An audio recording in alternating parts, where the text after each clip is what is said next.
Market లో invest చేసి మీ డబ్బులు డబుల్ చేసుకోవాలనుకుంటున్నారా? సుందరరామిరెడ్డి గారి లైవ్ సెమినార్ కి అటెండ్ అవ్వండి.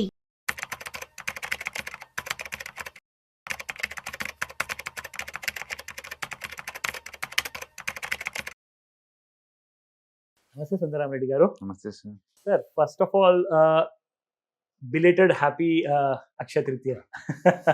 మనము అక్షయ తృతీయ తర్వాత కలుస్తున్నాము, but as the vibe is still there. Right. ఆ గోల్డెన్ వైబ్ అనేది మాత్రం ప్రతి చోట్ల కనిపిస్తుంది.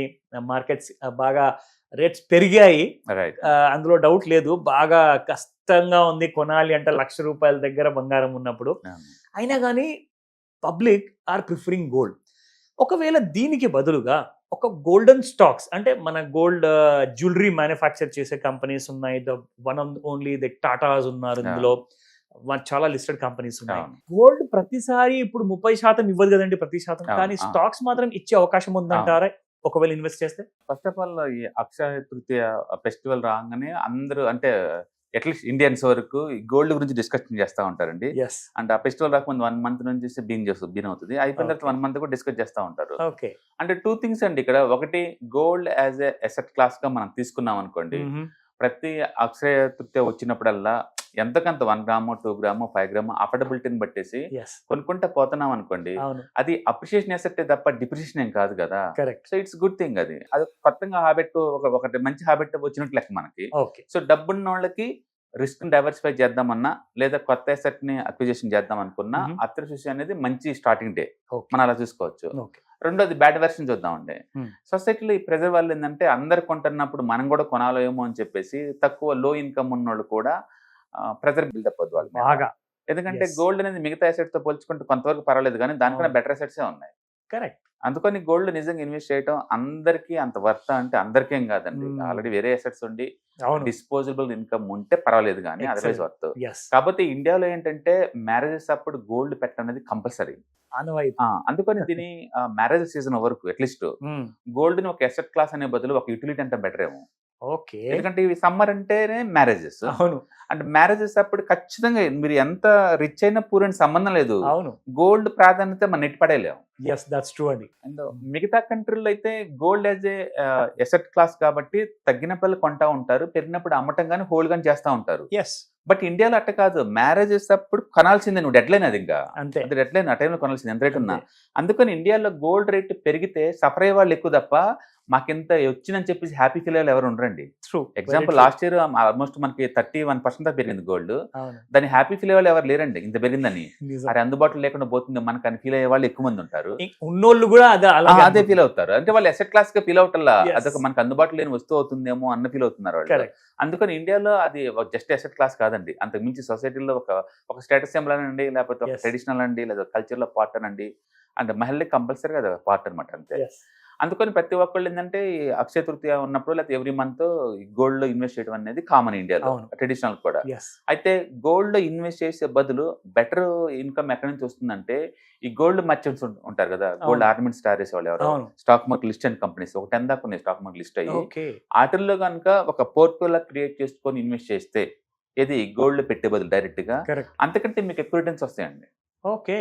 అందుకని గోల్డ్ ఇన్వెస్ట్ చేయడం నిజంగా అదొక మంచి డిసిషన్. అంటే ఖచ్చితంగా ఆల్టర్నేటివ్ కింద గోల్డ్ లో పెట్టే బదులు గోల్డ్ తో డీల్ చేసే కంపెనీలో పెట్టుకోవడం బెటర్ అనమాట. ఎగ్జాంపుల్ ఇప్పుడు మన తంగమై జ్యువెలరీ, టైటాన్, కళ్యాణ్ జ్యువెలరీ ఇలాంటి చాలా ఉన్నాయి స్టాక్స్. వాటి మొత్తాన్ని ఒక ప్యాకేజ్ లాగా తీసుకున్నాం అనుకోండి, బాస్కెట్ ఆఫ్ సెక్యూరిటీస్ లాగా తీసుకున్నాం అనుకోండి, లాస్ట్ 1 year లో అవి యావరేజ్ మీద ఇచ్చిన రిటర్న్స్ చూసుకుంటే అవి కూడా 30 ఇచ్చింది, అంటే గోల్డ్ కూడా 30 ఇచ్చింది. అవును, అంటే కొత్తగా ఏమి ఎక్స్ట్రా ఏమి ఇలా గోల్డ్. అదే కనుక నువ్వు 10 years పాయింట్ ఆఫ్ చూసావు అనుకోండి, తంగమై జ్యువెలరీ ఇచ్చిన 37% అండి, అంటే టైటాన్ లో ఇచ్చిన 24%, గోల్డ్ ఇచ్చిన 12%. అంటే లాంగ్ టర్మ్ పాయింట్ ఆఫ్ లో గోల్డ్ ఎప్పుడు వాటిని బీట్ చేయలేదు. కరెక్ట్. అందుకని గోల్డ్ డీల్ చేసే మర్చెంట్స్ తోటి మనం ఇన్వెస్ట్ చేసుకోవడం బెటర్. అందుకని ప్రతి అక్షయ తృతీయ అప్పుడు గోల్డ్ కొనే బదులు ఈ స్టాక్స్ ని విడిగా కాకుండా ఒక ప్యాక్ లాగా, మళ్ళీ విడిగా తీసుకున్నాం అనుకోండి ఏదైనా బ్యాడ్ న్యూస్ వచ్చేసి మళ్ళీ కొలాప్స్ అయ్యే ఛాన్స్ ఉంది. ఒక ప్యాక్ లా తీసుకుని అందులో ఇన్వెస్ట్ చేయడం ద్వారా డెఫినెట్ గా గోల్డ్ కంటే బెటర్ రిటర్న్స్ మనం జనరేట్ చేయొచ్చు. రెండోది, స్టాక్స్ లో ఎప్పుడు వాలటిలిటీ ఉంటుంది కాబట్టి పడ్డప్పుడల్లా ఎక్కువ కలెక్ట్ చేసుకోవచ్చు, అంటే పెరిగినప్పుడు తీసుకోవచ్చు. కాబట్టి స్టాక్స్ లో ఉన్న వాలటిలిటీని మనం ఎన్కాష్ చేసుకోవచ్చు. అందుకని ఎవరైనా గోల్డ్ ఇన్వెస్ట్ చేద్దాం అనుకుంటే, ఓకే, మామూలు టైంలో కావచ్చు లేదా అక్షయ తృతీయ అప్పుడు కావచ్చు, దానికి ఆల్టర్నేటివ్ గా ఈ గోల్డ్ తో డీల్ చేసే కంపెనీలో కనుక ఇన్వెస్ట్ చేస్తే బట్ ఒకలా స్టాక్ లాగా కాదు, అవును, ఒక బాస్కెట్ ఆఫ్ సెక్యూరిటీ లాగా కనుక ఇన్వెస్ట్ Correct. చేస్తే definitely your returns going to move more than 20 to 50% wow, long term point of లో. కరెక్ట్. మీరు చెప్పినట్టుగా నిజంగానే, ఎందుకంటే gold can be an asset, yes, అయితే గోల్డ్ రెవెన్యూ సంపాదించలేదు. లేదు, అయితే కంపెనీస్ లో ఫర్ ఎగ్జాంపుల్ మీరు ఇందాక అన్నారు, సో 12% గత లాస్ట్ 10 years లో పోల్చుకుంటే అంటే Yeah. కంపెనీస్ ఇక్కడ రెవెన్యూ సంపాదిస్తుంది కాబట్టి గోల్డ్ జ్యువెలరీస్ అమ్మేసి, సో డెఫినెట్ గా మనకి ఇక్కడ స్కోప్ ఎక్కువ ఉంది. డెఫినెట్గా. ఐ థింక్ ఎవరి దగ్గర అయితే ఒకవేళ ₹1,00,000 ఉన్న ఇన్వెస్ట్మెంట్ కి గోల్డ్ కి అంటే కనీసం అందులోంచి 50% or 30% అన్న గోల్డ్ స్టాక్స్ లో ఇన్వెస్ట్మెంట్ చేయాలి. మీరు అన్నట్టుగా ఒక సిప్ లాగా ఆ కంపెనీస్ లిస్ట్ లో అన్నిట్లో కొంత కొంత పెట్టుకుంటూ పెడితే I think it may definitely give solid returns. డెఫినెట్గా. అందుకని ఈ మధ్య కాలం ఏంటంటే ఈటీఎఫ్స్ అని ఇండెక్స్ లో వస్తున్నాయి కదా, ఈ S&P వాళ్ళు కనుక రైల్వేస్ కోసం ఒక ETF ఇండెక్స్ ఎలా తయారు చేశారు, ఈ కామర్స్ మీద ఒక ఇండెక్స్ ఎలా తయారు చేశారు, గోల్డ్ రిలవెన్స్ కూడా ఒక ఇండెక్స్ తయారు చేశారు అనుకోండి, డెఫినెట్ గా ETF ఇన్వెస్ట్మెంట్ స్టార్ట్ అవుతాయి. Very true. అప్పుడు డెఫినెట్ గా ఇది challenge to the gold ETFs challenge చేస్తాయి. అవును, డెఫినెట్ గా రిటర్న్స్ పాయింట్ కంప్లీట్ గా. సో చాలా కాంపిటీషన్ అనేది ఎదురొస్తుంది. డెఫినెట్ గా, ఎందుకంటే స్టాక్స్ లో వాలటిలిటీ దీంట్లో రిప్రజెంట్ అవుతుంది, ఫ్రీక్వెన్సీ గా డిస్కౌంట్లు వస్తూ ఉంటాయి, ఎందుకంటే మార్కెట్ లో పడ్డప్పుడు అవి కూడా పడుతుంటాయి కదా, అవును, అప్పుడు మనం మోర్ స్టాక్స్ కొంటాం, yes, పెరిగినప్పుడు మనం డంప్ చేసుకోవచ్చు కదా. అవునండి. కాబట్టి డెఫినెట్ గా గోల్డ్ కతో పోల్చుకుంటే వీటిలో రిటర్న్స్ ఎక్కువ ఉన్నాయి కాబట్టి మార్కెట్ లో ఉన్న వాలటిలిటీ మనం ఎంజాయ్ చేయొచ్చు. ఓకే. కాకపోతే ఒకటి gold as a hedging, gold as a వాలటిలిటీకి బ్యాలెన్సింగ్ అనుకుంటే మాత్రం ఇది పనికిరాదు. Very good. అయితే ఈ లాస్ట్ 1 year లో ఈ గోల్డ్ స్టాక్స్ ఎన్నైతే ఉన్నాయో ఇందులో టాప్ 5 పర్ఫార్మెన్స్ ఏ ఉండే సార్ ఎక్కువ రిటర్న్స్? ఇప్పుడు నేను చెప్పింది కదా, తంగమై జ్యువెలరీ వాళ్ళు 71% వచ్చింది లాస్ట్ 1 years లో రిటర్న్స్. అండ్ టైటాన్ వాళ్ళు ఆల్మోస్ట్ 6% ఈ సంవత్సరం, అది బాగా అన్ని ఇంతకుముందు పెరిగింది కాబట్టి ఇప్పుడు కరెక్షన్ లో ఉంది. అంటే కళ్యాణ్ జ్యువెలరీ 25% బాగా డ్రాప్ అయిన తర్వాత కూడా. బట్ 1 year మీద మనం తీసుకోలేం కానీ అట్లీస్ట్ 5 years యావరేజ్ చేసాం అనుకోండి. అండ్ తంగమై జ్యువెలరీ అయితే 80% వచ్చింది last 3 years average, almost double. 80% every year. And even Titan కూడా 29% ప్రయాణం వచ్చింది. Too good. అండ్ గోల్డ్కి వచ్చింది just 14% last 3 years average returns.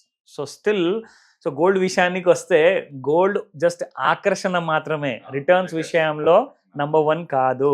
So Subbarami Reddy గారు చెప్పారు ఇందరాక, సో ఈ విషయంలో మీరు ఖచ్చితంగా గోల్డ్ స్టాక్స్ కూడా ప్రిఫర్ చేయండి. Thank you so much sir, thank you for the information.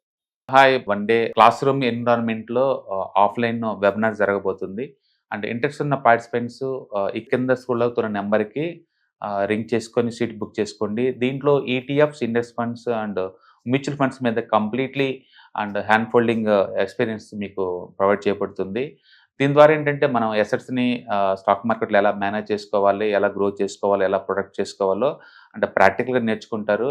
And మీ ఇప్పటి వరకు మనం ఆన్లైన్లోనే మీరు అటెండ్ అవుతున్నారు, ఇక నుంచి మీరు లైవ్లో క్లాస్ రూమ్ ఎన్విరాన్మెంట్లో నేర్చుకునే ఛాన్స్ దొరుకుతుంది. కాబట్టి ఇంట్రెస్ట్ ఉన్న పార్టిసిపెంట్స్ కింద స్క్రోల్ అవుతున్న నెంబర్కి పింగ్ చేసి సీటు రిజర్వ్ చేసుకోండి. Thank you.